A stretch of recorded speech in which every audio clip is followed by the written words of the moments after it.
The man accused of being the mastermind of the 2002 Bali nightclub bombing and 2003 attacks on the JW Marriott and Ritz-Carlton hotels in Jakarta will finally be standing trial this year. Riduan Isamuddin, also known as Hambali, will face a formal hearing in front of the U.S. Military Commission in Guantanamo Bay on August 30th. Two others who will stand trial with him are Nazir Lep, known as Lili, and Farik Amin, known as Zubair. All three were captured in Thailand in 2003. It's been about 20 years now since the horrific terror attacks. Professor of Security Studies at the Nanyang Technological University, Dr. Rohan Gunaratna, joins me now to share more. Welcome to the show, Doctor. With this latest development, what can you tell about Hambali's significance in terms of terrorism in this region? Hambali staged the worst terrorist attack in Southeast Asia. It is also one of the top 3 terrorist attacks in the world. Hambali is the most dangerous terrorist this region produced, and there's one other terrorist called Yasid Sufat. So I want to say that Hambali's trial is going to attract a lot of attention, especially because he was the mastermind, the facilitator, and the driver of the Bali attack in 2002. And also, Hambali planned several other attacks, including hijacking a plane and crashing it to various targets in the United States. And I want to say that bringing Hambali to justice is paramount, and it is so important for him to remain in custody forever. Dr. Rohan, on the war against terrorism in our region, which groups or individuals now pose the greatest threat? The single biggest threat emanates from a group called the Islamic State. The Americans call it ISIS or ISIL. Other than that, there is a group called al-Qaeda, and al-Qaeda is in a resurgent phase. Hambali worked both with al-Qaeda and with Jemaah Islamiyah, its local counterpart that has now evolved into another entity. But what is significant is the threat from al-Qaeda and the Islamic State persists. There are new other entities that have emerged, including right-wing ideologies. So we need to have a very comprehensive response when it comes to fighting terrorism. June 1994, a young Indonesian nicknamed Hambali forms a front company that ties al-Qaeda figures to the Bojinka plot, an early version of the 9/11 plot. Hambali had fought in Afghanistan in the late 1980s, repeatedly met with Osama bin Laden there, and allied himself to bin Laden's cause. Back in 1984, Hambali, whose real name is Riduan Isamuddin, lived in a village north of Kuala Lumpur, Malaysia, and began frequently receiving visitors. According to his landlord, some looked Arab and others white. There has been no explanation who these white visitors may have been. Hambali had been very poor prior to this time, but he is suddenly flush with newfound cash brought by the visitors. Riduan Isamuddin was born in Sep Nuranjan in the rice belt of Shuknanura, a small village in Cianjur, Rogane, in the province of West Java, Indonesia. He was the son of a peasant farmer and was the second of 13 children. He first became involved with Jemaah Islamiyah, an Indonesian Islamic group. He was a diligent student at his Islamic high school, Al-Anna. In 1983, he traveled to Afghanistan to fight alongside the Mujahideen against the Soviet Union. During his 3 years as a Mujahid, from 1987 to 1990, he had met Osama bin Laden. Friends and family in Indonesia say they did not know of his activities overseas. 1991, Nuruddin returned to Sinanjur for 1 week Before going to Malaysia, we had met with two co-founders of the Jemaah Islamiyah, Abdullah Zankar and Abu Bakar Bashir. The three lived in a housing compound in Kampong Sungga Manggis in Selangor. Nurajaman internationalized the terrorist group's activities and took on a new name in his permanent residence, Riduan Isamuddin. The nom de guerre Hambali is an allusion to Hambali, an Islamic school of jurisprudence. The two co-founders sent their students to study in Afghanistan and Pakistan. The students actually fought the Soviets until the Soviets pulled out of Afghanistan. Initially, Isamuddin struggled to make a living for his family. He switched from selling kebabs to patenting medicines. He soon disappeared from his home for weeks at a time, and he received many visitors. He eventually came to own a red hatchback and several cell phones. Investigators say that many calls on these cell phones were made to Mohammed Jamal Khalifa, Osama bin Laden's brother-in-law, who arrived back in Manila, Philippines in 1991. In late 1996, U.S. intelligence monitoring al-Qaeda communications learned that al-Qaeda is canceling an attack on Western targets in Singapore. On April 18, 1996, 108 Lebanese civilians seeking refuge at a United Nations camp in Quetta, Lebanon, are killed by mortars fired by Israeli forces. Bin Laden was keen not to dissipate what he envisioned as widespread revulsion against Israel's action, and hence called off the strike in Southeast Asia. If true, this case supports other evidence that the United States was successfully monitoring bin Laden's communications from an early date, 1992, and that al-Qaeda's Southeast Asia operations were penetrated years before at an important al-Qaeda summit meeting in Malaysia discussing the 9/11 plot on January 5th to January 8th of 2000. The United States learned about Osama's operations in Southeast Asia through the NSA's Echelon satellite network and other technical monitoring of their communications traffic. On May 23rd, 1999, it has been widely assumed in media reports that U.S. intelligence did not connect al-Qaeda leader Hambali to the Bojinka plot before 9/11. However, the 9/11 Commission will mention in a footnote that Hambali was also one of the founders of Konosajaya, a Malaysian company run by close associate Wali Khan Hamid Shah. FBI reports that Manila air investigation of May 23rd, 1999. The Christian Science Monitor will later note that Konosajaya was not just supplying money, it also coordinated the Bojinka plotters. In the spring of 1995, Philippine Colonel Rodolfo Mendoza gave the United States a chart he made of the Bojinka plotters, and Konosajaya was certainly featured in it. He later said it was sort of their nerve center. Shortly after Ramzi Yusuf's Manila apartment was broken into, documents found there connected Konosajaya with the Laden International Company in Sudan, an obvious bin Laden front. An FBI memo at the time noted the connection. Hambali's photograph was also found on Yusuf's computer.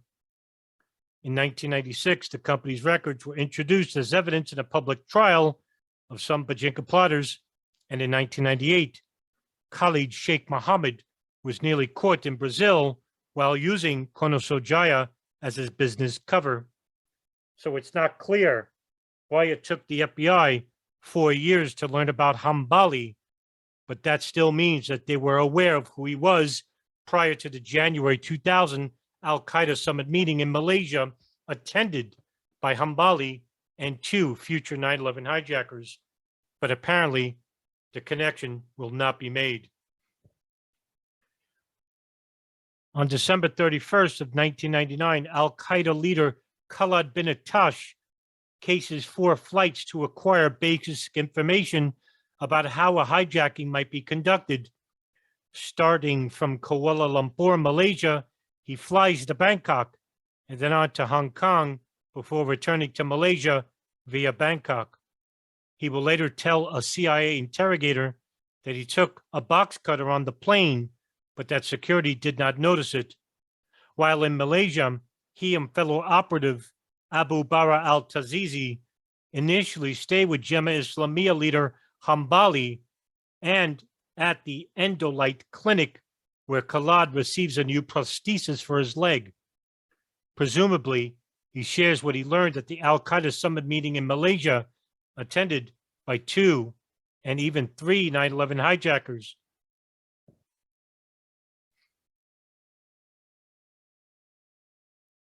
On January 5th, 2000, about a dozen of bin Laden's trusted followers hold a secret top-level al-Qaeda summit in the city of Kuala Lumpur, Malaysia. One of the attendees was Hambali. Another attendee, Khalid Sheikh Mohammed, is sometimes referred to as KSM, who is a top al-Qaeda leader and the alleged mastermind of the 9/11 attacks. The United States has known Khalid Sheikh Mohammed as an Islamic militant since the exposure of Operation Bojinka in January of 1995 and knows what he looks like. U.S. officials have stated that they only realized the summit was important in the summer of 2001, but the presence of KSM should have proved its importance. However, the CIA, as well as the NSA, never shared their intelligence with the FBI or the State Department.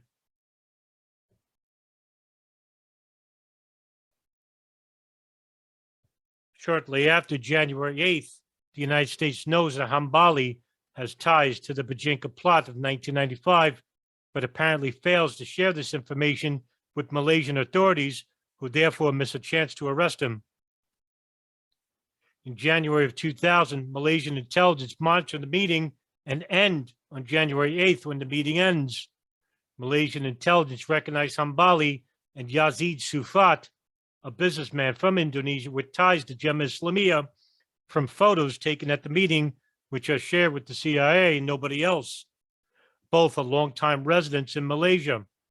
However, because the United States does not share the information about Hambali, the Malaysians decide not to arrest or question Hambali or Sufat, since they are not aware either man has any criminal ties. As a result, Malaysian authorities failed to learn more about this summit meeting, which was attended by 2 9/11 hijackers. The United States also fails to follow up with Hambali despite their knowledge of him. By the spring of 2000, FBI agent Jack Clunan, a member of the FBI's I-49 bin Laden squad, will tell author Peter Lance after 9/11 that another FBI agent belonging to I-49 named Frank Pellegrino saw some of the surveillance photos taken of the al-Qaeda summit in Malaysia several months earlier. Clunan will say Pellegrino was in Kuala Lumpur, the capital of Malaysia, and the CIA chief of station said, "I'm not supposed to show these photographs, but here, take a look. Know any of these guys?" But Pellegrino does not recognize them, as he is working to catch Khalid Sheikh Mohammed and apparently is not involved in other cases. However, there have been numerous reports that Khalid Sheikh Mohammed was at the summit and was not told to Pellegrino. Further, Lance will note that if Pellegrino could not identify Khalid Sheikh Mohammed, he could have recognized Hambali, another attendee of the summit. Pellegrino was in the Philippines in 1995 and worked with local officials there as they interrogated Abdul Hakim Arad, one of the Bojinka plotters. During this time, Arad's interrogators learned about Hambali's involvement in a front company called Konosojaya and passed the information to U.S. officials. Further, an FBI report from 1999 shows the FBI was aware of Hambali's ties to the company by that time. Jemaah Islamiyah prepares to attack U.S. military personnel in the summer of 2000 in Singapore, but consults al-Qaeda's top leaders and passes them a casing video before it begins carrying out the plot. The initial plan is to attack a bus that transports U.S. military personnel from a metro station in Singapore and is devised by a Jemaah Islamiyah operative called Faiz Abu Bakr Banafa. However, when the proposal is shown to Khalid Sheikh Mohammed for the operation and that he has to travel to Afghanistan to get it, Banfana cannot find Khalid Sheikh Mohammed, so he talks to al-Qaeda military commander Mohammed Atef, who promises to provide funding and suicide bombers as long as Jemaah Islamiyah contributes explosives and transport. Khalid Sheikh Mohammed subsequently sends Banafa money for the operation, and 9/11 hijacker Khalid al-Midar apparently visits Malaysia twice to move the plot forward. Jemaah Islamiyah sends Mohammed Atef a casing video, which will be found after the U.S. invasion of Afghanistan. Even though the United States sits on the video for a month, Singapore is able to roll the plot up based on information it obtains on its own. Hambali had used a series of safe houses throughout Southeast Asia, especially Thailand and Cambodia, to move around. While he was in Thailand, 75 kilometers north of Bangkok, he was planning a terrorist attack against several Thai hotels and the Asia-Pacific Economic Cooperation Summit, APEC, in Bangkok in October of 2003. Hambali had used a false Spanish passport to enter Thailand, while his wife used her Malaysian passport. Thai police found him as part of a joint operation between the Thai police and the CIA on August 11, 2003. 20 uniformed and undercover police smashed down the door to his one-bedroom apartment and arrested him and the 33-year-old Noral Noliza Lee Abdullah, a Chinese Malaysian who is considered to be his wife. Hambali was wearing a pair of jeans, a baseball cap, and a pair of sunglasses. Police seized explosives and firearms in the property. It marked the end of a 20-month hunt for Hambali, who was 37 years of age when he was captured. According to a 2010 Associated Press report, by March of 2004, Hambali was being held at a CIA black site in Rabat, Morocco, and by October of that year, he had been transferred to a black site in Bucharest, Romania.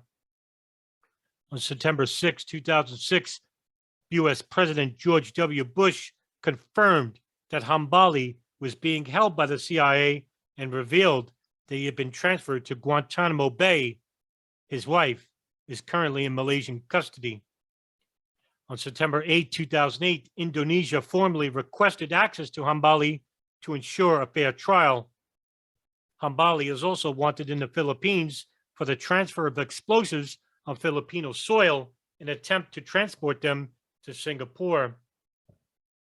Following his capture, the United States would not confirm or deny that he was in their custody. But on September 6, 2006, when George Bush acknowledged the existence of a covert overseas CIA interrogation center known as Black Sites and announced that 14 high-profile members of al-Qaeda and other related groups have been transported from those sites to Guantanamo Bay, included Hambali and an alleged lieutenant of his called Mohammed Nazir bin Lep.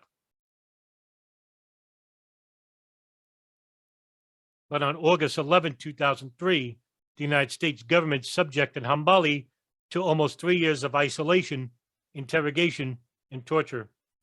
Within days of his arrest, he was taken to an undisclosed secret detention facility where he was subjected to enhanced interrogation techniques inflicted by CIA for approximately 3 years as part of the notorious rendition, detention, and interrogation program known as the RDI program.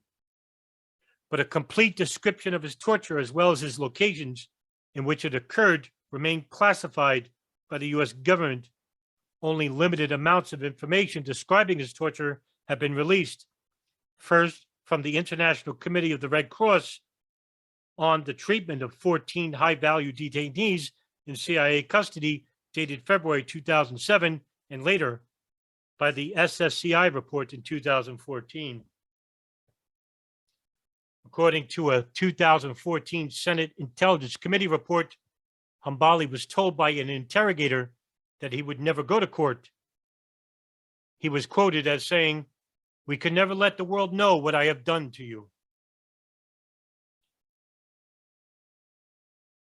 The Bush administration would later assert that the protections of the Geneva Conventions did not extend to captured prisoners who were not members of the regular Afghan armed forces, nor meet the criteria for prisoner of war for voluntary forces. Critics later argued that the conventions obliged the U.S. to conduct competent tribunals to determine the status of prisoners. Subsequently, the U.S. Department of Defense instituted combatant status review tribunals to determine whether detainees met the new definition of an enemy combatant. Currently, Riduan Isamuddin is being held for his role in numerous bombing plots in Indonesia and the Philippines, and for providing military aid to al-Qaeda. The question is, will he ever see trial?